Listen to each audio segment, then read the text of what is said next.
یہ نبی پاک کے درد کو سمجھے، نبی پاک کے مشن کو سمجھے۔ اب ہم نے وہ نبی پاک کے مشن کو آگے لے کے چلنا ہے۔ آپ دیکھیں جتنے بھی صحابہ تھے، جتنے بھی امام گزرے، ٹھیک ہے نا، اور جتنے بھی اولیاء کرام گزرے، آپ دیکھیں وہ کیا کیا کرتے تھے؟ دین کی تبلیغ، دین کے لیے جناب علی سفر کر رہے ہیں، علاقہ شہر پھر رہے ہیں، ملک پھر رہے ہیں، وہاں جا کے لوگوں کو دین کی تبلیغ کر رہے ہیں۔ بھائی وہ کام ہم نے کرنا ہے۔ اگر ہم یہ کام چھوڑ دیں گے تو ہم تو برائی کے نیچے آ جائیں گے، یہود و نصارہ ہم پر غالب ہو جائیں گے، ان کی جو ہے اس تبلیغ کے نیچے ہم آ جائیں گے۔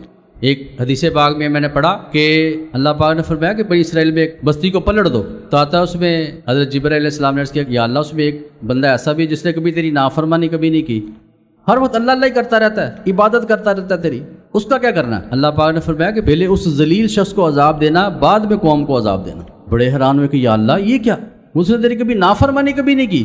تو اللہ پاک نے فرمایا کہ اس کے سامنے اس کی قوم گناہ کرتی تھی اور اس کا بھی دل میں دکھ نہیں ہے اس کے کبھی آیا، اس کو کبھی ان کی فکر نہیں، اپنی قوم کی فکر نہیں، اس کو اپنی بڑی کہ میں اللہ اللہ کرتا رہوں جام جنت میں چلا جاؤں۔ اس کے سامنے اس کی قوم والے، اس کے گھر والے کفر بھی کرتے تھے اور گناہ بھی کرتے تھے اور برائیاں بھی کرتے تھے، اور اس کے دل میں کبھی اس چیز کی اس کی پریشانی نہیں ہوئی۔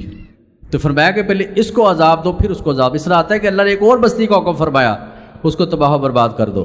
حضرت جبرائیل علیہ السلام نے عرض کیا یا اللہ اس میں 70 بندے تیرے ایسے ہیں، 70 تیرے بندے ایسے ہیں جو ہم وقت تیری عبادت میں مشغول ہیں، گوشہ تنہائی میں بیٹھے ہیں، اللہ اللہ کر رہے ہیں، تجھے یاد کرتے ہیں، بس تیری یاد بھی رہتے ہیں، ان کا کیا کرنا ہے؟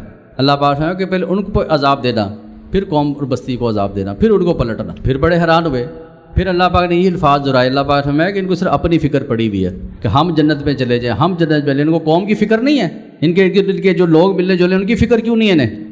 بلکہ اسے پوچھا جائے گا بتا یہ تیری بیٹی تھی، تیرے سامنے نماز نہیں پڑھتی تھی، بتا تو نے اس کو دین سکھایا، ان کو قرآن پڑھایا، میری محبت دل میں پیدا کی، بتا مجھے، نہیں کی ہوگی۔ اللہ فرمائے گا باپ جو حالانکہ خود بڑا عبادت گزار تھا، اللہ فرمائے اس کو باپ کو جہنم میں پھینک دو۔ پھر آتا ہے کہ اس کے بھائی سے پوچھا جائے گا بتا تیری بہن تھی، تیرے سامنے پردہ نہیں کرتی تھی، نماز نہیں پڑھتی تھی، شریعت پہ نہیں چلتی تھی، بتا تو نے کیا کیا؟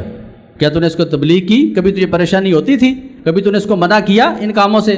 نہیں کیا ہوگا۔ اللہ پاک فرمائے گا اس کو بھائی کو پکڑو جہنم میں پھینک دو۔ پھر حدیث پاک میں آتا ہے کہ اس کے خاوند سے پوچھا جائے گا ہاں یہ تیری بیوی تھی، تیرے متحد تھی، تو اور باتوں میں تو بڑے جھگڑے کرتا تھا، اس سے بڑی باتیں منواتا تھا کہ نماز پڑھا کر، قرآن پڑھا کر، گناہ چھوڑ دے، کیا تو نے اس کو اس بات پہ تو نے ڈانٹا؟ تو نے اس کو نہیں ڈانٹا ہوگا۔